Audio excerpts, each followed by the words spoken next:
स्वागत है आप सभी का हमारे YouTube चैनल नर्सिंग ज्ञान कोश में। मेरा नाम है चंदन और आप देख रहे हैं जेएनएम फर्स्ट ईयर वालों के लिए बहुत ज़्यादा इंपॉर्टेंट माइक्रोबायोलॉजी से कुछ फुल डिस्क्राइब क्वेश्चंस को। आशा करते हैं वीडियो पसंद आएगा। अगर वीडियो पसंद आता है तो हमारे चैनल को जरूर सब्सक्राइब कीजिए, साथ ही वीडियो को लाइक तथा अपने दोस्तों में भी जरूर शेयर कीजिए। दोस्तों, पिछले कुछ वीडियो से जो है हम लोग एनाटॉमी और फिजियोलॉजी के क्वेश्चंस को देख रहे थे। इस वीडियो के साथ जो है हम लोग माइक्रोबायोलॉजी के जो फर्स्ट ईयर वाले हैं उनके लिए कुछ परीक्षा से संबंधित लॉन्ग टाइप के क्वेश्चंस को लेके हम लोग आए हुए हैं। ठीक है, आशा करते हैं क्वेश्चन जो है आप लोग को समझ में भी आएगा, साथ ही इन सारे क्वेश्चनों से जो है आप लोग को लाभ भी मिलने वाला है। तो चलिए बढ़ते हैं बिना किसी देरी के क्वेश्चंस की तरफ दोस्त, जिसमें आज का सबसे पहला जो क्वेश्चन है वो है सूक्ष्म जीव विज्ञान यानी माइक्रोबायोलॉजी। ठीक है, 1 मिलीमीटर से छोटे जीव को हम लोग सूक्ष्म जीव या जीवाणु बोलते हैं और इनके ही अध्ययन को हम लोग माइक्रोबायोलॉजी के नाम से जानते हैं, अर्थात सूक्ष्म जीव विज्ञान के नाम से जानते हैं। ठीक है, सूक्ष्म जीवों पर क्रिया पद्धति को हम लोग जानने के लिए जिस अध्ययन को करते हैं उसी को हम लोग माइक्रोबायोलॉजी या बैक्टीरियोलॉजी के नाम से जानते हैं। इन जीवाणुओं को जो है हम लोग नग्न आंखों द्वारा नहीं देख सकते हैं, बल्कि इन्हें देखने के लिए हम लोग माइक्रोस्कोप का इस्तेमाल करते हैं। ठीक है, माइक्रोबायोलॉजी जो होती है वो जो सूक्ष्म जीव होते हैं उनके ही अध्ययन को हम लोग बोलते हैं, जो कि 1 मिलीमीटर से भी ये छोटे होते हैं। इनको हम लोग नग्न आंखों द्वारा नहीं देख सकते हैं, इनको देखने के लिए हम लोग को माइक्रोस्कोप का ज़रूरत पड़ता है। मानव शरीर में सूक्ष्म जीव पाए जाते हैं। त्वचा में पाए जाने वाले सूक्ष्म जीव हमेशा मौजूद होते हैं। सूक्ष्म जीवों को पूर्ण रूप से हटाना जो है असंभव है। मानव शरीर पर कुछ प्रमुख पाए जाने वाले जो सूक्ष्म जीव हैं उसमें मायोबैक्टीरियम के स्पीसीज के आते हैं, साथ ही स्ट्रेप्टोफाइलोकोकस, स्ट्रेप्टोफाइलोकोकाई और ई कोलाई के कुछ जो है जीवाणु इस हमारे शरीर पे पाए जाते हैं।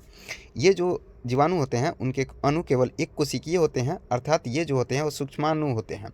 इसलिए इनके अध्ययन के लिए है माइक्रोस्कोप की आवश्यकता पड़ती है, क्योंकि ये बहुत ज़्यादा छोटे होते हैं। ये जो होते हैं वो अनेक प्रकार के होते हैं। ये अत्यधिक जो है मिट्टी, समुद्र, नदी, तालाब, बर्फ, पानी के नल, कॉन्क्रीट, गर्म जल के झरने, पादप मूल आदि में जो है रहते हैं। सबसे पहले जो है वो एंटोनियो वान ल्यूवेनहॉक जो थे, उन्होंने 1676 में माइक्रोस्कोप जो है उसका निर्माण किया था, जिसकी मदद से हम लोग जो है वो इसको देख पाते हैं। ठीक है, या माइक्रोबायोलॉजी को पढ़ने के लिए जो है वो माइक्रोस्कोप की आवश्यकता पड़ती है। किसी भी जांच वगैरह करने के लिए माइक्रोस्कोप का ज़रूरत पड़ता है, तो उसको सबसे पहले 1676 में एंटोनियो वान ल्यूवेनहॉक ने इसका खोज किया था। यानी माइक्रोस्कोप के जो जनक हैं वो एंटोनियो वान ल्यूवेनहॉक थे। ठीक है, जिन्होंने 1676 में इसकी खोज की थी। ठीक है, इसीलिए इनको हम लोग फादर ऑफ माइक्रोस्कोप के नाम से जानते हैं। इस सूक्ष्मजीवों को उन्होंने अणुजीव या जंतु बोला था।